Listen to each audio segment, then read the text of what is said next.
जय हिंद साथियों, स्वागत है आपका self study classes Vishwamit Jain YouTube channel में।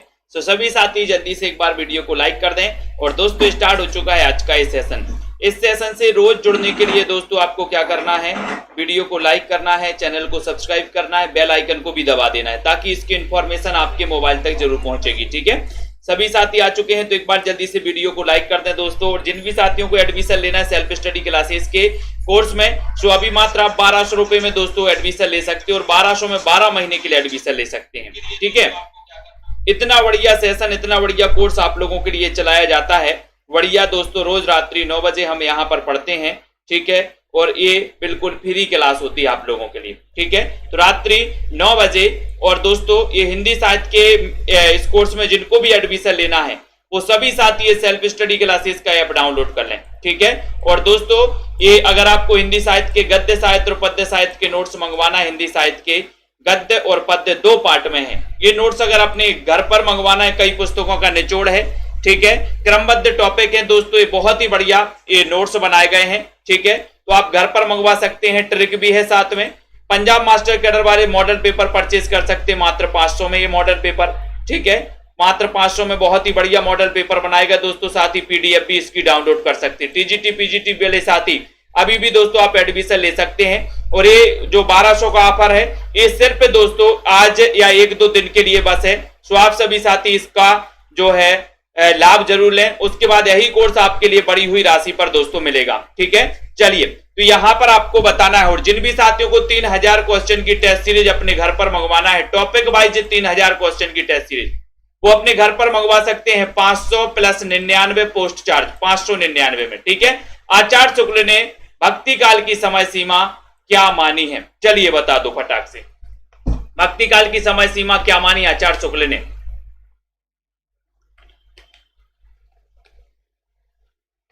जल्दी से बताइए, वीडियो को लाइक भी कर दो फटाक से। आचार्य शुक्ल ने भक्ति काल, आज अपन दोस्तों भक्ति काल स्टार्ट कर रहे हैं। और भक्ति काल की समय सीमा क्या मानी है ये क्वेश्चन आपसे पूछा गया, सभी लोग बताएंगे। और आपका उत्तर जा रहा है कि सर भक्ति काल की अगर बात करोगे तो भक्ति काल की समय सीमा मानी है संवत 1050 से लेकर के 1375। ठीक है, संवत 1050 से लेकर या 1375 से 1700 क्या मानी है? बोले सर ये 1050 से 1375 तो आदिकाल की मानी है और संवत 1375 से 1700 का जो समय सीमा ये भक्ति काल की मानी है। ठीक है, तब आपका उत्तर क्या हो जाएगा? बी नंबर आपका बिल्कुल सही हो जाएगा। ये आदिकाल की सीमा, ये भक्ति काल की सीमा। और 1700 से 1900 का जो काल माना इन्होंने दोस्तों क्या माना है? रीति काल। ठीक है, फिर इन्होंने आधुनिक काल को गद्य काल नाम दिया है, जिसकी समय सीमा क्या मानी है ये आपको बताना है। बताओ, ये क्वेश्चन आता है कि रामचंद्र शुक्ल ने आधुनिक काल को क्या नाम दिया, तब आपका उत्तर होता है गद्य काल। ठीक है, और गद्य काल का बताना है आपको कि गद्य काल की जो समय सीमा मानी है वो समय सीमा क्या मानी है। फिर अगला क्वेश्चन है डॉक्टर नगेंद्र ने भक्ति काल की समय सीमा क्या मानी, डॉक्टर नगेंद्र का पूछा जा रहा है। 2 नंबर का क्वेश्चन है, सभी लोग बताएंगे, वीडियो को लाइक भी कर देना सभी साथी। 2 नंबर के क्वेश्चन में और यहां पर डॉक्टर नगेंद्र की बात आई है तो 1350 ईस्वी से लेकर के 1650 ईस्वी, यानी कि आपका जो ए नंबर है वो बिल्कुल सही है। ए नंबर आपका राइट आंसर 1350 से 1650। आचार्य शुक्ल ने भक्ति आंदोलन के उदय का कौन सा प्रमुख कारण इनमें से माना है? भक्ति आंदोलन के उदय का कारण कौन सा माना? ईसाई धर्म का प्रभाव, हिंदुओं की पराजित मनोवृत्ति, गीता का भक्ति योग, या फिर इनमें से कोई नहीं। रीनू जी बताइए, रेसु जी, आचार्य शुक्ल ने भक्ति आंदोलन के उदय का कौन सा प्रमुख कारण माना है?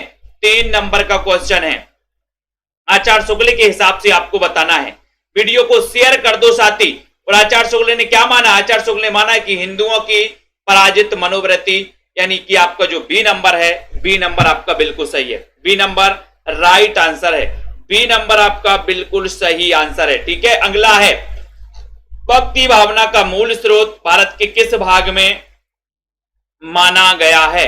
भक्ति भावना का मूल स्रोत भारत के किस भाग में माना गया? उत्तर भारत में, दक्षिण भारत में, पश्चिमोत्तर भारत में, या फिर महाराष्ट्र में? कहां पर माना गया? आशुतोष जी, आशु कुमारी जी, मनोज जी, खेमचंद जी, सभी लोग लाइक कर दें। और दोस्तों 3000 प्रश्नों की जो टेस्ट सीरीज है वो जिनको भी अपने घर पर मंगवाना है टॉपिक वाइज, वो घर पर मंगवा सकते हैं। मात्र 500 प्लस 99 पोस्ट चार्ज में 599 टोटल। ठीक है, तो यहां पर भक्ति भावना का मूल स्रोत यानी कि 4 नंबर का क्वेश्चन, और उत्तर चला गया कि सर दक्षिण भारत से भक्ति का जो स्रोत है, भक्ति का जो भावना है, भक्ति के जो आंदोलन है वो दक्षिण भारत से शुरुआत हुई और ये धीरे धीरे उत्तर भारत को आई। तभी तो कहा जाता है कि भक्ति द्रविड़ उपजी लाए रामानंद, यानी कि उत्तर भारत लाने का जो श्रेय जाता है वो जाता है रामानंद, जो कि रामावत संप्रदाय के प्रवर्तक माने जाते हैं, कबीर के गुरु भी माने जाते हैं, सगुण काव्यधारा के दोस्तों आचार्य भी माने जाते हैं। कौन सा कथन असत्य है? 5 नंबर के क्वेश्चन में असत्य कथन बताना है। रोहिणी जी, आरके जी, सभी साथी बताएंगे, गीता सिंह जी, मोनिका जी, कुमुद पटेल जी। 5 का उत्तर वीडियो को एक बार लाइक भी कर देंगे सभी साथी। रीना सूर्यवंशी जी, कौन सा कथन असत्य है? असत्य कथन बताना 5 नंबर के क्वेश्चन में। तो आपको पता है कि सर भक्ति आंदोलन हिंदुओं की पराजित मनोवृत्ति, ये तो सही है। भक्ति आंदोलन तत्कालीन धार्मिक परिस्थितियों की उपज है, ये भी सही है। दक्षिण से आती हुई भक्ति की धारा को पनपने के लिए उपयुक्त परिस्थितियां उत्तर भारत में थी, ये भी सही है। लेकिन उत्तर है कि भक्ति भावना ईसाइयों से हिंदुओं में प्राप्त हुई, ये क्या है? गलत है। यानी कि प्रश्न का उत्तर ही क्या है? ये सही है। ठीक है, डी नंबर आपका बिल्कुल सही है, डी नंबर। ठीक है, बहुत बढ़िया आंसर। अद्वैत वेदांत का प्रचार किसने किया? यानी कि अद्वैत वेदांत के प्रवर्तक कौन माने जाते हैं? मुकनद जी, जल्दी से बता दो, वीडियो को लाइक भी कर दो सभी साथी। अद्वैत वेदांत का प्रचार किसने किया? शंकराचार्य ने, महावीर स्वामी ने, वल्लभाचार्य या फिर महात्मा बुद्ध ने? छठवा का आंसर वीडियो को लाइक कर देना सभी साथी। और एमपी टेट वाले जिनको भी दोस्तों प्रैक्टिस सेट मंगवाना है वो भी मंगवा सकते हैं। ये बहुत ही बढ़िया सिलेक्टेड क्वेश्चन की प्रैक्टिस सेट मंगवाई गई है। ठीक है, बहुत बढ़िया नोट्स मिल गए। अजय जी पाटले, बहुत बढ़िया, धन्यवाद अजय जी। ठीक है, इसी प्रकार से अद्वैत वेदांत का प्रचार किसने किया है ये बताना। शंकराचार्य, महावीर स्वामी, वल्लभाचार्य, महात्मा बुद्ध ने? तो आपका उत्तर है कि सर अद्वैतवाद के प्रवर्तक शंकराचार्य माने जाते। ए नंबर आपका बिल्कुल सही है। कबीर काव्य में उपलब्ध कुंडलिनी योग के शब्द किसके प्रभाव से गृहीत हैं? 7 नंबर का क्वेश्चन है। सिद्ध संप्रदाय से, नाथ पंथ से, बौद्ध धर्म या फिर वेदांत योग से? 7 का उत्तर बताना 7 नंबर के क्वेश्चन में। कबीर काव्य में उपलब्ध कुंडलिनी योग, कुंडलिनी योग के शब्द किसके प्रभाव से गृहीत हैं? ये क्वेश्चन है। 7 नंबर का उत्तर भी बताना है और आपका उत्तर जा रहा है कि सर बी नंबर लगा दो, नाथ पंथ। बी नंबर आपका बिल्कुल सही है, नाथ पंथ आपका राइट आंसर हो जाएगा। इनमें से कौन संत कवि नहीं है? संत कवि कौन नहीं है बताइए। 8 का उत्तर वीडियो को लाइक भी कर दो। पवन कुमार जी, AK रावत जी, सोनू जी, सभी लोग बताएंगे। दीपिका शुक्ला जी, चयन करो कौन संत कवि नहीं है, संत कवि कौन नहीं है। 8 का उत्तर वीडियो को लाइक करिए जल्दी से। 8 के उत्तर में संत कवि कौन नहीं है? संत कवि तो कबीरदास तो है संत, है ना, सूर सुंदर दास भी हैं, गुरु नानक दास भी संत हैं। अब संत कौन नहीं है ये क्वेश्चन पूछा गया। आपको बताइए, ईश्वर दास नहीं है। ईश्वर दास राम भक्ति शाखा के कवि माने जाते हैं दोस्तों, ये संत कवि नहीं है। कबीर के गुरु का नाम क्या था? कबीर के गुरु का नाम बताना है और दोस्तों चयन करिए। और मुसलमान अनुयायियों के द्वारा कबीर के गुरु कौन थे ये भी आपको बताना है, बताइए। AK जी चयन करिए जल्दी से। सीतू जी, सोना जी, फटाफट से। बर्क त्यागी जी, मुकनद जी, पिंकी जी, बहुत सारे साथी नए साथी दिख रहे हैं, है ना। आरती कुमारी जी, परमिंदर जी, कबीर के गुरु का नाम बोले सर, कबीर के गुरु का नाम था क्या? रामानंद। लेकिन एक चीज याद रख लेना कि नामानंद जो थे ये सगुण थे, सगुण थे, और कबीर जो थे ये निर्गुण थे। कबीर क्या थे? निर्गुण थे, यानी कि ये निराकार ब्रह्मा की पूजा करते थे। और सगुण यानी कि ये दोस्तों मूर्ति पूजा, साकार ब्रह्मा की पूजन करते थे। उसके पक्ष में थे कौन? रामानंद। तो रामानंद के शिष्यों में निर्गुण और सगुण दोनों थे। ठीक है, संत कवियों ने वैदिक परंपराओं की आलोचना किसके प्रभाव से की है? चयन कर दो एक बार सभी साथी, लाइक भी कर दो। और जितने भी हमारे साथी हैं दोस्तों, सभी साथी 3000 प्रश्नों की टेस्ट सीरीज अपने घर पर मंगवा सकते हैं, अपने घर पर मंगवा सकते हैं। अच्छा क्वेश्चन, संत कवियों ने वैदिक परंपराओं की आलोचना किसके प्रभाव से की है? बौद्ध धर्म के प्रभाव से, जैन धर्म के प्रभाव से, नाथ पंथ के प्रभाव से, या फिर शाक्त संप्रदाय के प्रभाव से? 10 नंबर के क्वेश्चन में संत कवियों ने वैदिक परंपराओं की जो आलोचना किसके प्रभाव से की है? वैदिक परंपराओं की संत कवियों ने। 10 नंबर के क्वेश्चन में वीडियो को लाइक कर दो जल्दी से। किसके प्रभाव से की है संत कवियों ने? बताइए सोनू जी, ज्योति कुमारी जी, सभी का आंसर जा रहा कि सर संत कवियों ने वैदिक परंपराओं की आलोचना किसके प्रभाव से की है? बौद्ध धर्म के प्रभाव से, बौद्ध धर्म के प्रभाव से। यानी कि आपका 10 नंबर का क्वेश्चन है, 10 नंबर का ये है, संत कवियों ने वैदिक परंपराओं की आलोचना की और आलोचना इन्होंने दोस्तों बौद्ध धर्म के प्रभाव से की है ना, ये भी आपको याद रख लेना है। उसके बाद कबीर का जन्म कब माना जाता है? 11 नंबर का क्वेश्चन है, कबीर का जन्म। जल्दी से बताइए, कबीर का जन्म बता दो एक बार और लाइक कर दो जल्दी से।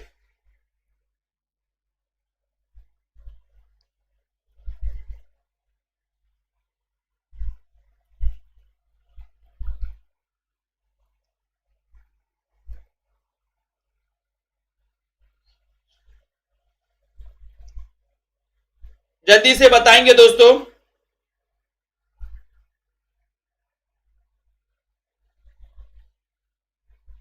बहुत अच्छा क्वेश्चन है, वीडियो को लाइक करते हैं सभी साथी। कबीर का जन्म बताना है, कब हुआ है कबीर का जन्म? फटाक से बताएंगे कबीर का जन्म कब हुआ। और एक अच्छा क्वेश्चन है कि सर इनका जन्म हुआ है 1398 ईस्वी, यानी कि आपका जो डी नंबर है यहां पर 1398, सही है, बहुत बढ़िया, वेरी गुड, डी नंबर आपका बिल्कुल सही है। ठीक है, कोई बताएगा संत कवियों के क्रम से कौन बताएगा? धर्मेंद्र जी संपर्क कर सकते हो, यहां पर आ जाओ जल्दी से। क्रम से कोई बताएगा? सबसे पहले संत कवियों में कोई क्रम से नाम बताएगा? बताओ जल्दी से, किसी को पता है? चेतन जी, विशिष्टाद्वैतवाद के प्रतिपादक आचार्य कौन है? 12 नंबर का क्वेश्चन है, विशिष्टाद्वैतवाद के प्रतिपादक आचार्य बताना है। एक अच्छा क्वेश्चन है, विशिष्टाद्वैतवाद के प्रवर्तक पूछा है शंकराचार्य, रामानंद, रामानुजाचार्य या फिर वल्लभाचार्य। विशिष्ट कौन है? बोले सर विशिष्ट तो कौन है? राम विशिष्ट हैं, यानी कि आपका उत्तर है विशिष्टाद्वैतवाद, रामानुजाचार्य। सी नंबर आपका बिल्कुल सही है। श्री संप्रदाय के प्रवर्तक आचार्य का नाम बताइए। श्री संप्रदाय यानी कि स्वामी हरिदास, स्वामी हरिदास, जल्दी से बताइए, वीडियो को लाइक भी कर दो एक बार। नेहा कुमारी जी, ठीक है, बताइए। ये प्रैक्टिस नहीं है 3000 क्वेश्चन की, वो तो बहुत ही इंपॉर्टेंट है। श्री संप्रदाय के प्रवर्तक आचार्य का नाम बताइए। स्वामी हरिदास, रामानुजाचार्य, मध्वाचार्य या फिर वल्लभाचार्य। 13 का उत्तर बताना, वीडियो को लाइक भी कर दो जल्दी से। और श्री संप्रदाय के जो आचार्य माने जाते हैं उन आचार्यों का नाम आपने बताया है कि सर वो आचार्य हैं श्री संप्रदाय के रामानुजाचार्य। बी नंबर आपका बिल्कुल सही है। पुष्टि मार्ग का प्रवर्तन किसने किया? पुष्टि मार्ग के प्रवर्तक कौन है? दिनेश जी चयन कर दीजिए, जल्दी से शेयर कर दो अपने सभी साथियों को। पुष्टि मार्ग के प्रवर्तक बताना, अच्छा क्वेश्चन है। सूरदास हैं, कुंभन दास, मध्वाचार्य या फिर वल्लभाचार्य माने जाते हैं। पुष्टि मार्ग का प्रवर्तक बताइए। पुष्टि मार्ग यानी कि पुष्टि अगर करनी है तो अपन उसको कैसे करवाना? बोले सर बल से करवाना, बल, तो बल यानी कि वल्लभाचार्य। ठीक है, ये सी नंबर, पुष्टि अपन को बल से करवाना, वल्लभाचार्य सी नंबर। सखी संप्रदाय के प्रवर्तक कौन है? 15 नंबर का क्वेश्चन, सखी संप्रदाय बताना है। मध्वाचार्य हैं, स्वामी हरिदास हैं, निम्बारकाचार्य हैं, विष्णु स्वामी हैं। सखी संप्रदाय के प्रवर्तक कौन है? सखी संप्रदाय के प्रवर्तक कौन है? रोहिणी जी, पवन कुमार जी बताइए, चयन करिए जल्दी से। सखी संप्रदाय, सखी बताइए, इसे दोस्तों क्या कहा जाता है? और हरिदासी संप्रदाय भी कहा जाता है ना, इसे टट्टी संप्रदाय भी कहा जाता है। ठीक है, तब आपका सखी संप्रदाय के प्रवर्तक कौन हो जाएंगे? स्वामी हरिदास, बी नंबर। ठीक है, याद रख लेना। शुद्धाद्वैतवाद सिद्धांत के प्रतिपादक कौन है? अगर इस प्रकार से क्वेश्चन है, पिछली बार टीजीटी में एक क्वेश्चन आया था, लेकिन विकल्प में आपको वल्लभाचार्य भी दिया था और विष्णु स्वामी भी दिया था। आयोग ने विष्णु स्वामी सही माना था दोस्तों, क्योंकि शुद्धाद्वैतवाद के आदि आचार्य विष्णु स्वामी ही माने जाते हैं। वल्लभाचार्य के गुरु भी कौन माने जाते हैं? विष्णु स्वामी माने जाते हैं। ठीक है, तो यहां पर एक चीज अपन को याद रख लेना है कि यहां पर अगर इस प्रकार से क्वेश्चन आए तो तब आप क्या नंबर लगाओगे? तब आपको उत्तर लगाना कि सर शुद्धाद्वैतवाद के जो प्रवर्तक माने जाते वो माने जाते कौन? वल्लभाचार्य माने जाते। सी नंबर आपका बिल्कुल सही है, वल्लभाचार्य राइट आंसर है। द्वैतवाद के प्रवर्तक कौन है? 17 नंबर में द्वैतवाद, रामानुजाचार्य हैं। द्वैतवाद के बताओ, मध्वाचार्य, विष्णु स्वामी या फिर रामानंद, कौन माने जाते द्वैतवाद के प्रवर्तक? अच्छा क्वेश्चन है, सभी साथी बताएंगे। और जिन भी साथियों को दोस्तों हिंदी साहित्य के विस्तृत वाले गद्य साहित्य और पद्य साहित्य का विस्तृत अध्ययन चाहिए, अपने घर पर मंगवाना है, तो वो हमसे संपर्क कर सकते हैं। जिनको 3000 क्वेश्चन की टेस्ट सीरीज मंगवाना है अपने घर पर हिंदी साहित्य प्लस व्याकरण के टॉपिक वाइज दोस्तों, वो भी संपर्क करें। ठीक है, जिनको एडमिशन लेना है तो अभी आप 1200 में एडमिशन ले सकते हैं। ये ऑफर मात्र सीमित समय के लिए है। ठीक है, तो आपको उत्तर है कि सर द्वैतवाद के प्रवर्तक मध्वाचार्य माने जाते। बी नंबर आपका बिल्कुल सही उत्तर है। बी नंबर, नरसिंह को ईश्वर का प्रमुख अवतार मानने वाले जो आचार्य थे वो कौन थे? नरसिंह को ईश्वर का प्रमुख अवतार मानने वाले आचार्य कौन है? बहुत अच्छा क्वेश्चन है पवन कुमार जी, राजीव मौर्य जी, बताएं। 18 नंबर के क्वेश्चन में शेयर भी कर देना हमारे सभी साथी। नरसिंह को ईश्वर का प्रमुख अवतार मानने वाले जो आचार्य थे वो आचार्य कौन थे? 18 का उत्तर है, और 18 के उत्तर में सभी का आंसर जा रहा कि नरसिंह को ईश्वर का अवतार मानने वाले जो आचार्य हैं वो आचार्य विष्णु स्वामी, यानी कि आपका उत्तर बी नंबर बिल्कुल सही हो जाएगा। विष्णु स्वामी आपका राइट आंसर हो जाएगा। द्वैतवाद के प्रवर्तक कौन है? द्वैतवाद 19 नंबर का क्वेश्चन है। विष्णु स्वामी है, निम्बार्काचार्य है, वल्लभाचार्य या फिर मध्वाचार्य है। द्वैतवाद के प्रवर्तक आचार्य कौन माने जाते हैं? मनीषा गिल जी बताइए, युधिष्ठिर जी, पूजा जी, द्वैतवाद के प्रवर्तक आचार्य बताना। बहुत ही अच्छा क्वेश्चन है। स्टडी जी, महेश जी, सभी लोग बताएंगे। 19 नंबर का क्वेश्चन है। 19 नंबर के क्वेश्चन में आपका उत्तर है कि सर द्वैतवाद, इसके प्रवर्तक है निम्बार्काचार्य। निम्बार्काचार्य बोले नींबू देत देत, है ना, यहां से आ गया नींबू और देत देत थक गए। किसको? पड़ोसी को। बोले सर एक बार नींबू दिया, पड़ोसी ने बार बार नींबू मांगा, हम नींबू देत देत थक गए, और एक बार हमने मना कर दिया कि हम नींबू नहीं देंगे तो पड़ोसी सनक गया। तो सनक संप्रदाय के प्रवर्तक भी कौन माने जाते हैं? निम्बार्काचार्य, सनक संप्रदाय। ठीक है, तो द्वैतवाद हो या सनक संप्रदाय, ये दोस्तों नींबूचार। अगर भाई पड़ोसी को नींबू नहीं दोगे तो पड़ोसी क्या हो जाएगा? सनक जाएगा, और सनक जाएगा तो फिर क्या हो जाएगा भाई? पड़ोसी से बैर रखना अच्छी बात नहीं है। ठीक है, निम्बार्काचार्य। संत कवियों के दार्शनिक सिद्धांतों का मूल आधार क्या है? संत कवियों का दार्शनिक सिद्धांतों का मूल आधार क्या? बहुत अच्छा क्वेश्चन, 20 नंबर का। सभी लोग वीडियो को लाइक कर देना दोस्तों। नींबू देत देत थक गए, पवन कुमार जी। ठीक है, वेरी गुड। और नींबू ना दो तो सनक गए। ठीक है, बहुत अच्छा। 20 नंबर का क्वेश्चन है। 20 नंबर के क्वेश्चन में वीडियो को लाइक करना, और सभी लोगों का आंसर जा रहा है कि सर संत कवियों के दार्शनिक सिद्धांतों का जो मूल आधार माना जाता है वो माना जाता है क्या? मूल आधार पूछा है, मूल आधार, और मूल आधार माना जाता है अद्वैत वेदांत, यानी बी नंबर। संत कवियों के दार्शनिक सिद्धांतों का मूल आधार अद्वैत वेदांत, बी नंबर आपका बिल्कुल सही है। बी नंबर जिन्होंने लगाया उनका आंसर बिल्कुल सही है। इनमें से कौन सा शब्द संत काव्य से संबंधित नहीं है? बताओ, संत काव्य से संबंधित कौन सा नहीं है? चयन करिए। आस्था जी, प्रियंका जी, आर के गौतम, आरती गौड़ जी। 21 नंबर के क्वेश्चन में 21 का उत्तर बताइए। वीडियो को लाइक कर दो। सरोज विद शिवी जी, 21 में शब्द, कौन सा शब्द संत काव्य से संबंधित नहीं है? संत काव्य से संबंधित नहीं है, ये आपको बताना है। बढ़िया सा क्वेश्चन है, अच्छा सा क्वेश्चन है। 21 नंबर का प्रश्न है। वीडियो को एक बार लाइक तो करिए जरा, है ना, मजा भी आएगा। कौन सा शब्द संत काव्य से कुंडलिनियो, नाद बिंदु, सहज समाधि, मारिफत, और 21 नंबर का उत्तर जा रहा है कि सरी ने तरी को हकीकत में मारी, यानी कि ये आपका डी नंबर मारिफत, ये सूफी काव्य धारा से संबंधित है ना।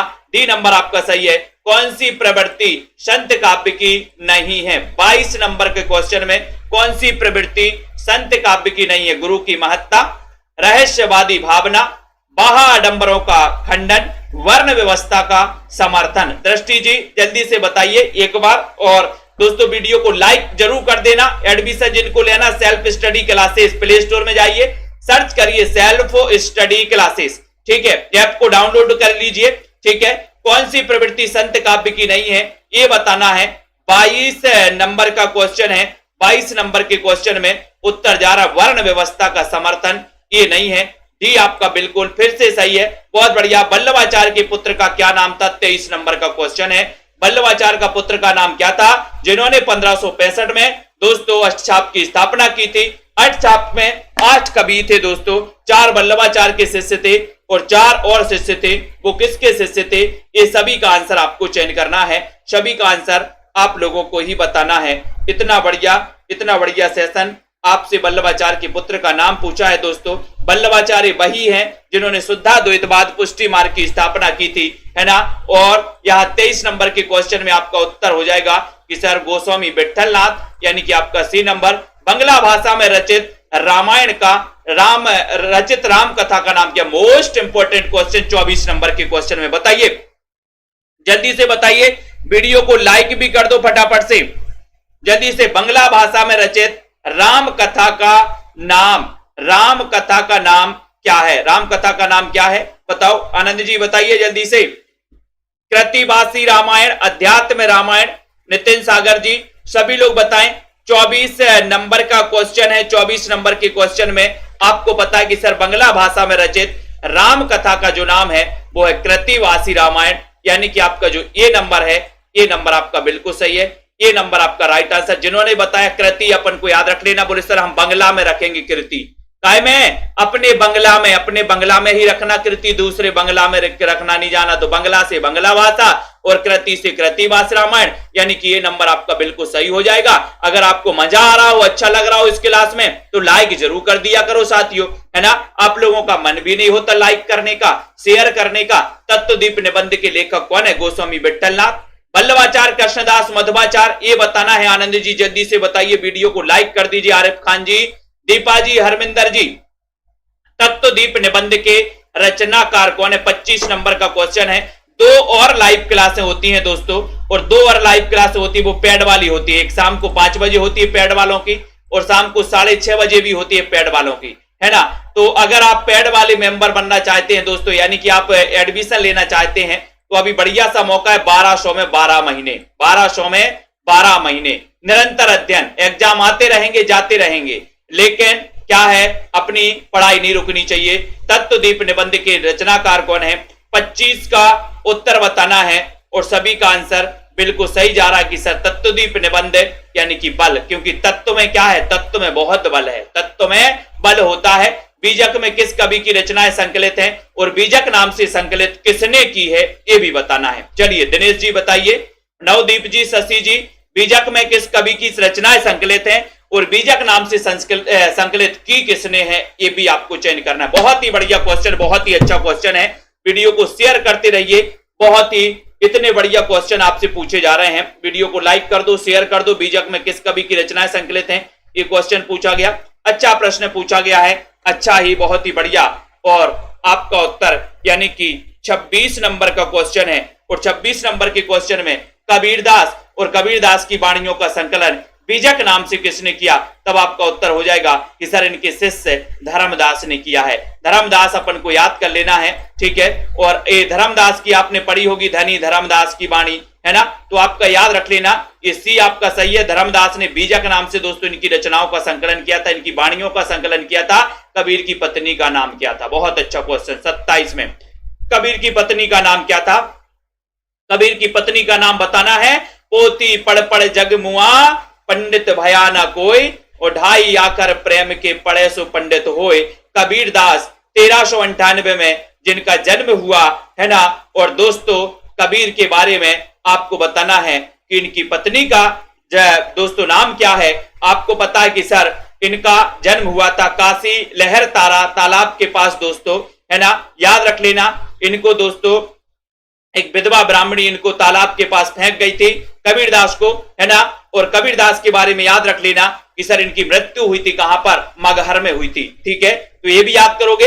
इनकी पत्नी का नाम क्या था, ये पूछा गया। 27 नंबर के क्वेश्चन में बहुत ही बढ़िया क्वेश्चन पूछा गया, और उत्तर चला गया लोई, यानी ये नंबर आपका राइट आंसर। Very good. इनमें से रामानंद का शिष्य कौन नहीं है? रामानंद का शिष्य कौन नहीं है? इतना बढ़िया सा क्वेश्चन, इतना अच्छा सा क्वेश्चन पूछा गया है। कबीर, पीपा, धन्ना या फिर चतुर्भुज दास, इनमें से रामानंद का शिष्य कौन नहीं है? चयन कर दो जल्दी से। रामानंद का शिष्य कौन सा नहीं है? 28 नंबर के क्वेश्चन में उत्तर जा रहा कि सर रामानंद के शिष्यों की बात करें तो कबीर हैं, धन्ना भी हैं, पीपा भी हैं, लेकिन आपका सही उत्तर चला गया कि सर रामानंद के शिष्य चतुर्भुज दास नहीं है। यानी कि आपका डी नंबर जो है चतुर्भुज दास नहीं है, डी नंबर आपका बिल्कुल सही है। रामानंद का समय इनमें से क्या है? रामानंद का समय क्या है बताओ?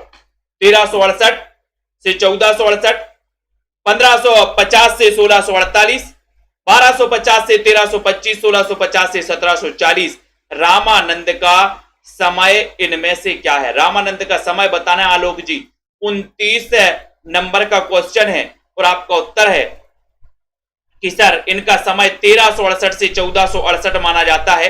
ये आपका बिल्कुल सही है, ये आपका राइट आंसर है। बहुत ही अच्छा क्वेश्चन है। गुरु नानक देव का जन्म दोस्तों कब हुआ है, किस सन में हुआ है?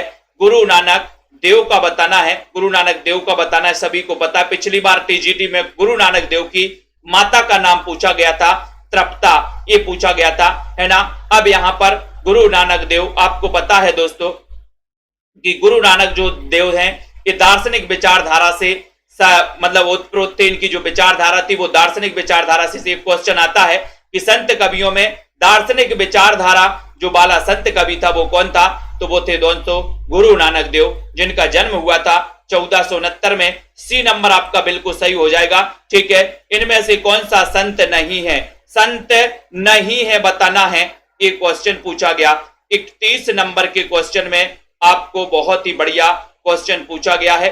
वीडियो को एक बार लाइक जरूर कर देना। हरिदास निरंजनी, दादू दयाल, मीराबाई या फिर सुंदर दास, जल्दी से बताओ। बिल्कुल चेतन जी बिल्कुल सही बताया। कौन संत नहीं है ये बताना है। श्रीचंद गुरु नानक देव के पुत्र का नाम था श्रीचंद। इनके दो पुत्र थे दोस्तों, एक पुत्र का नाम था श्रीचंद और श्रीचंद ने उदासी संप्रदाय की स्थापना की थी, क्योंकि चंद लोग उदास रहते, उदास। कौन संत नहीं है? 31 नंबर का क्वेश्चन है।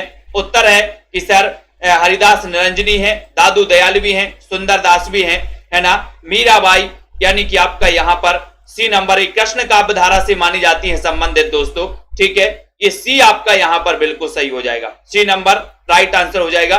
ठीक है, उसके बाद हरडे बानी के रचयिता कौन है? हरडे बानी बताइए। हरडे बानी के रचयिता गुरु नानक देव हैं। मीराबाई को कृष्ण काव्य धारा में रखा जाता है दोस्तों, संत काव्य धारा में नहीं रखा जाता। हरडे बानी के रचयिता कौन है? गुरु नानक देव हैं। दादू दयाल हैं, मलुक दास हैं या फिर रैदास हैं? 32 का उत्तर वीडियो को लाइक कर दो रश्मि पाठक जी। हरडे वाणी की रचयिता बताना है, बताएं। 32 नंबर का क्वेश्चन है, बहुत ही बढ़िया क्वेश्चन पूछा गया। और 32 का उत्तर जा रहा कि सर हरडे वाणी, हरडे अपन को याद कर लेना। बोले सर हम हर डे मतलब होता हर दिन वाणी सुनते हैं। किसकी? दादू की। दादू की सुनते हो ना वाणी, है ना। तो हर डे और वाणी सुनते किसकी? दादू की। दादू से दादू दयाल। जन्म कब हुआ था बताओ जल्दी से, जन्म कब हुआ था दादू दयाल का? चयन करो।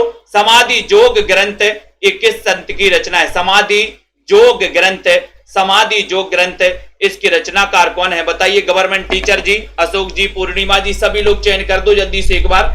इतना बढ़िया सेशन रोज रात्रि 9 बजे होता है।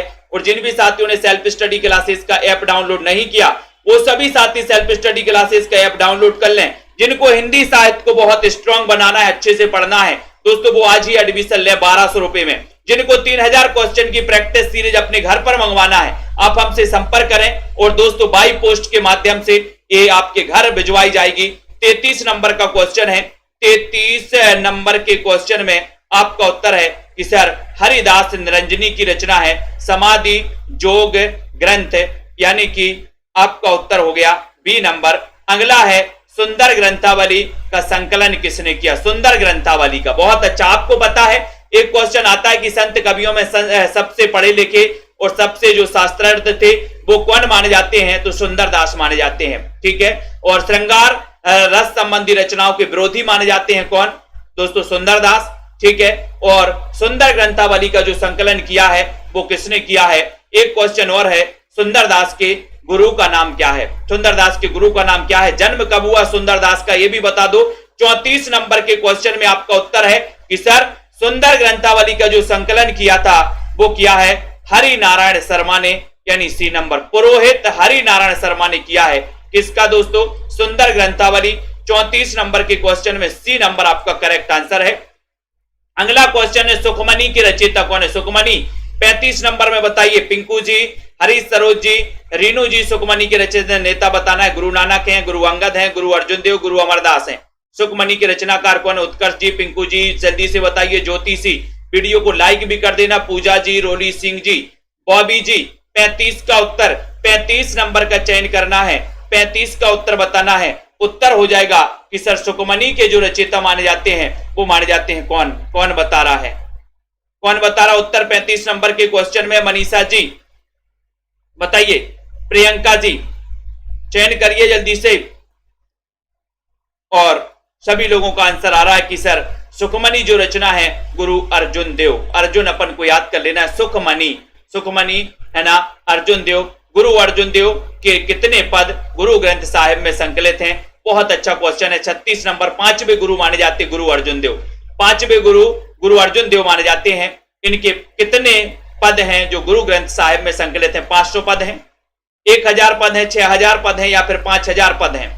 36 का उत्तर, वीडियो को लाइक करिए जल्दी से। 36 नंबर का क्वेश्चन है। और गुरु अर्जुन देव के कितने पद गुरु ग्रंथ साहिब में संकलित हैं? अच्छा क्वेश्चन है। और उत्तर चला गया कि सर 6000 पद संकलित हैं। 6000 यानी कि आपका जो सी नंबर है, सी नंबर आपका बिल्कुल सही है।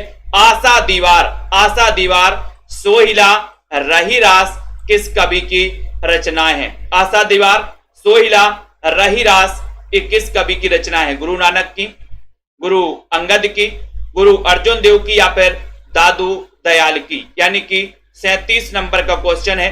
बहुत ही बढ़िया क्वेश्चन पूछा गया। आशा दीवार, सोहिला, रहीरास किस कवि की रचनाएं मानी जाती हैं? दोस्तों चयन कर दो जल्दी से, शेयर कर दो फटाक से। बहुत ही बढ़िया क्वेश्चन है। आशा दीवार, सोहिला, रहीरास। और 37 का उत्तर, 37 में आप सभी ने उत्तर हमें बता दिया है कि सर 37 का उत्तर आपको लगाना है तो गुरु नानक देव लगा दो। ये नंबर आशा दीवार, सोहिला, रहीरास, ठीक है, इनको याद करोगे। इन सिख गुरुओं में सबसे अच्छे कवि कौन थे? सबसे अच्छे कवि 38 का उत्तर बताइए। सबसे अच्छे कवि कौन थे? 38 का उत्तर वीडियो को शेयर कर दो दोस्तों, शेयर करना है और एक बार फिर अपनी लाइव में आ जाना है पढ़ाई के लिए, है ना।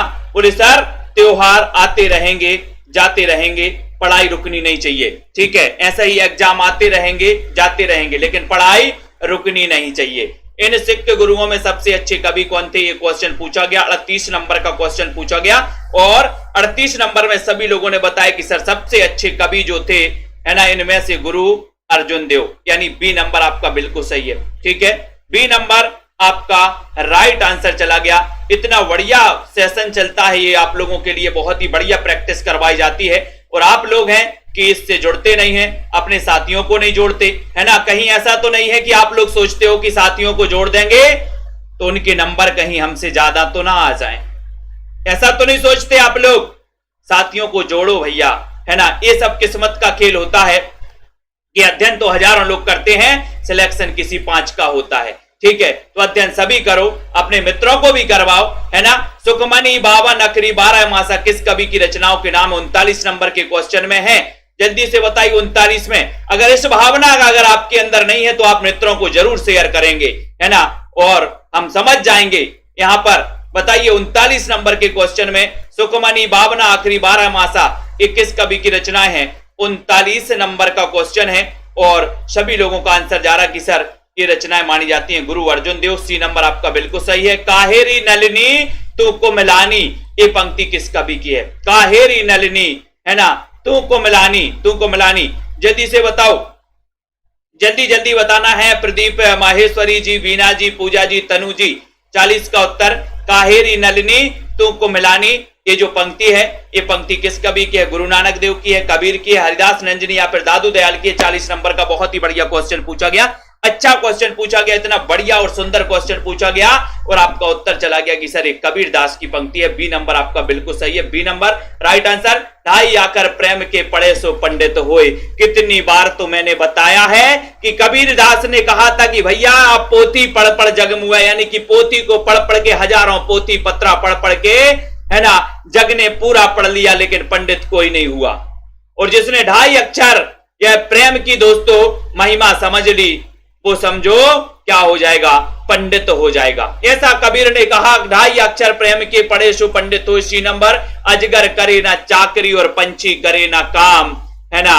और दोस्तों दास मलूका कह गए सबके दाता राम। बहुत ही अच्छा क्वेश्चन है, जल्दी से। हाँ बिल्कुल, बहुत बढ़िया पवन कुमार जी, चेतन जी, वेरी गुड। बिल्कुल, सरस्वती का भंडार है, जितना ज्ञान बांटो उतना ही बढ़ता है, ये कोई कमने वाला नहीं है आपका दोस्तों। सरस्वती का भंडार ही ऐसा है, अजगर करे ना चाकरी, पंछी करे ना काम। मलूक दास यानी सी नंबर बिल्कुल सही है। आचार्य रामचंद्र शुक्ल ने कबीर की भाषा को क्या नाम दिया? शुक्ल क्या पूछा गया है? 43 नंबर का क्वेश्चन है। ज्यों ज्यों बांटो त्यों त्यों बढ़ता है दोस्तों ये भंडार, ठीक है। और इसका कोई चोरी भी नहीं कर सकता है, ऐसा भंडार है, अद्भुत भंडार, अद्भुत निधि एक भगवान ने आपको दी है कि इसकी ना कोई चोरी कर सकता है और ना ये कभी आपका दोस्तों घट सकता है। बढ़ेगा ही, जितना आप बांटोगे दूसरों में उतना बढ़ेगा। आचार्य रामचंद्र शुक्ल ने कबीर की भाषा को क्या नाम दिया? 43 नंबर के क्वेश्चन में उत्तर है सादुक्कड़ी भाषा। सी नंबर आपका बिल्कुल सही है। कबीर को वाणी का डिक्टेटर किसने कहा है? वाणी का डिक्टेटर बताना ममता जी, आर के गौतम जी, सभी लोग एक बार जल्दी से बता दो। बहुत ही इस सेशन से रोज जुड़ना है आप सभी साथियों को, ठीक है। सेल्फ स्टडी क्लासेज में दोस्तों रोज निरंतर नए नए प्रश्नों का आपको अध्ययन करवाया जाता है, महत्वपूर्ण प्रश्नों पर चर्चा यहां पर की जाती है। कबीर को वाणी का डिक्टेटर, बोले सर कबीर को वाणी का डिक्टेटर तो हम हजारों बार कहेंगे, हजारों बार कहेंगे तो हजारी प्रसाद द्विवेदी, बी नंबर आपका बिल्कुल सही है। बहुत बढ़िया क्वेश्चन। और पंचमेल खिचड़ी किसने कहा है? तो बोले सर पंचमेल खिचड़ी तो बड़ी सुंदर ही होगी। सुंदरदास, साकी सबद रमैनी, ये किसकी रचना है? 45 का उत्तर है मुनेन्द्र पाल जी, मनीषा जी, सभी लोग बताइए साकी सबद रमैनी ये रचना किसकी है? अच्छा क्वेश्चन है। पिंकी जी बताइए, ओम जी, है ना, ज्योति, सिका जी, विश्वास, मलिक जी, जल्दी से बताइए। मुंशी जी, साकी सबद रमैनी, दादू, कबीर, सुंदरदास या फिर गुरु नानक, यानी कि 45 नंबर का क्वेश्चन है और आपका उत्तर चला गया कि सर साकी सबद रमैनी यानी कि कबीरदास। आपका उत्तर चला गया साकी सबद रमैनी, बी नंबर करेक्ट। साकी का मूल तत्सम शब्द क्या है? बहुत अच्छा क्वेश्चन है। साकी का मूल, तो ये क्वेश्चन कई बार आया, मैंने कई बार आपको बताया भी है। विजय शंकर जी बताओ, प्रीति जी, शिव कुमार जी, काजल जी, साकी का मूल तत्सम।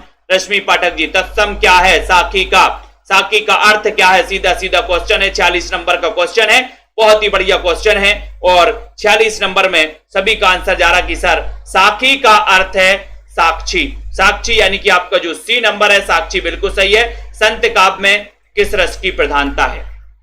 संत काव्य में किस रस की प्रधानता है? श्रृंगार रस की, शांत रस की, करुण रस की या फिर वीर रस की? संत काव्य में किस रस की प्रधानता है? 47 का क्वेश्चन बताना है और देखते हैं कौन बता रहा है संत काव्य में। 47 नंबर के क्वेश्चन में बहुत ही बढ़िया क्वेश्चन है और 47 नंबर में संत काव्य में किस रस की प्रधानता है? प्रधानता बतानी है, श्रृंगार, वीर, करुण या फिर शांत रस की। तो आपका उत्तर है कि सर जो संत बनते ही हैं वो बनते हैं, कब बनते हैं? जब इनके अंदर वैराग्य के भाव आ जाते हैं। ये दुनियादारी से दूर होना चाहते हैं, है ना, लेकिन दुनियादारी को एक पाठ पढ़ाना चाहते हैं। इसके लिए दोस्तों संत खुद का कल्याण तो करता ही है, साथ ही दोस्तों दूसरों का भी कल्याण करता है संत। तो संत काव्य ये दोस्तों शांत रस की प्रधानता है इसमें। कबीर की उलटवासियों में कौन सा रस प्रमुख है? 48 नंबर का क्वेश्चन है। कबीर की उलटवासियों में कौन सा रस प्रमुख है? दिनेश जी, बसंत जी, 48 नंबर का क्वेश्चन है, बताइए। भूपेंद्र जी, विशाल जी, अच्छा क्वेश्चन, 48 नंबर का क्वेश्चन है। सभी का आंसर चला गया कि सर कबीर की उलटवासियों में कौन सा रस? उलटवासियों में पूछा, उलटवासियों में, उलटवासियों में रस माना जाता है अद्भुत रस, अद्भुत रस माना जाता है, अद्भुत उलटवासियां हैं इनकी, ठीक है। तो यहां पर बी नंबर अद्भुत रस आपका सही है ना। अबदू गगन मंडल घर कीजिए, मोस्ट इंपोर्टेंट पंक्ति है, अबदू गगन मंडल घर कीजिए। ये पंक्ति किसकी है? गुरु नानक देव की। अबदू गगन मंडल घर कीजिए, गोरखनाथ, कबीर, रैदास। 49 नंबर के क्वेश्चन में सभी साथी बताएंगे। और दोस्तों जिन भी साथियों को 3000 क्वेश्चन की टेस्ट सीरीज, ये जो बुक है 3000 की, वो मंगवा सकते हैं। 500 इसका प्राइस है। Post charge, speed post charge भी 99 रुपए आपको देना पड़ेगा, ठीक है। तो अबदू गगन मंडल घर कीजिए, 49 का उत्तर, और उत्तर चला गया कबीर, यानी कि आपका जो सी है कबीर आपका बिल्कुल सही है। तुम चंदन हम पानी, तुम चंदन हम पानी। 50 नंबर में मीरा, रैदास, मलुकदास, कबीरदास, तुम चंदन हम पानी। 50 का उत्तर बताना है, बहुत ही अच्छा क्वेश्चन है। 50 में तुम चंदन हम पानी, ये जो पंक्ति है, ये पंक्ति किसकी है? ये पंक्ति है दोस्तों रैदास की, यानी कि आपका जो बी नंबर है रैदास, आपका बी नंबर सही है। दुल्हन गाबहु मंगलाचार, दुल्हन गाबहु मंगलाचार, ये पंक्ति बताना कबीर, रैदास, सुंदरदास या फिर दादू दयाल। दुल्हन गाबहु मंगलाचार 51 नंबर का क्वेश्चन है और 51 नंबर के क्वेश्चन में आपका उत्तर जा रहा कि सर दुल्हन गाबहु मंगलाचार, ये जो पंक्ति है। बताइए जल्दी से, वीडियो को लाइक कर दीजिए दोस्तों। इस सेशन से आप रोज जुड़ते हैं कि नहीं जुड़ते, ये भी हमें बता देना। और यहां पर जो आपसे क्वेश्चन पूछा गया है सभी साथी बताएंगे दुल्हन गाबहु मंगलाचार। 3000 क्वेश्चन की जिनको टेस्ट सीरीज मंगवाना है वो अपने घर पर मंगवा सकते हैं। हिंदी साहित्य के टॉपिक वाइज वस्तुनिष्ठ प्रश्न है, उत्तरमाला सहित है, बहुत ही इंपॉर्टेंट प्रश्नों का दोस्तों ये 3000 क्वेश्चन बनाए गए हैं, ठीक है। और जिनको भी हिंदी साहित्य का, गद्य साहित्य और पद्य साहित्य का विस्तृत मंगवाना है वो विस्तृत भी दोस्तों अपने घर पर मंगवा सकते हैं। कबीरदास की ये पंक्ति आपको हमेशा याद रखना है, हमेशा दोस्तों आप लोग याद रखेंगे। ये सेल्फ स्टडी क्लासेस का ये वाला जो ऐप है, इसको ऐप को डाउनलोड कर लेना, सभी साथी डाउनलोड कर लेना, ठीक है। और दोस्तों अभी 1200 वाला ऑफर जल्दी ही समाप्त हो जाएगा। जिनको भी एडमिशन लेना आज कल में एडमिशन ले लें, बाकी दोस्तों फिर ये ऑफर आपको 4-5 महीने नहीं मिलेगा। ये ऑफर निकलते रहते हैं लेकिन ये 4-5 महीने बाद ये ऐसा ऑफर आया है, तो आप सभी साथी ऐसे ऑफर का लाभ जरूर लें। और जिनको भी विस्तृत नोट्स मंगवाना हिंदी साहित्य के, इतिहास के, गद्य साहित्य और पद्य साहित्य के, वो मंगवा सकते हैं। कई पुस्तकों का निचोड़ है, क्रमबद्ध टॉपिक है, ट्रिक भी है इसमें, ये मंगवा सकते हैं आप सभी साथी। और पंजाब मास्टर कैडर वाले जिनको भी प्रैक्टिस करना है वो 500 रुपए में मॉडल पेपर ये परचेज कर सकते हैं, ठीक है। और टीजीटी पीजीटी वाले इस ट्रेंडिंग कोर्स कर रहा है, ट्रेंडिंग पे चल रहा है दोस्तों ये कोर्स, ट्रेंडिंग पर सबसे सस्ता और सबसे अच्छा। 5-5, 10-10 हजार फीस भरनी पड़ रही है आप लोगों को, है ना।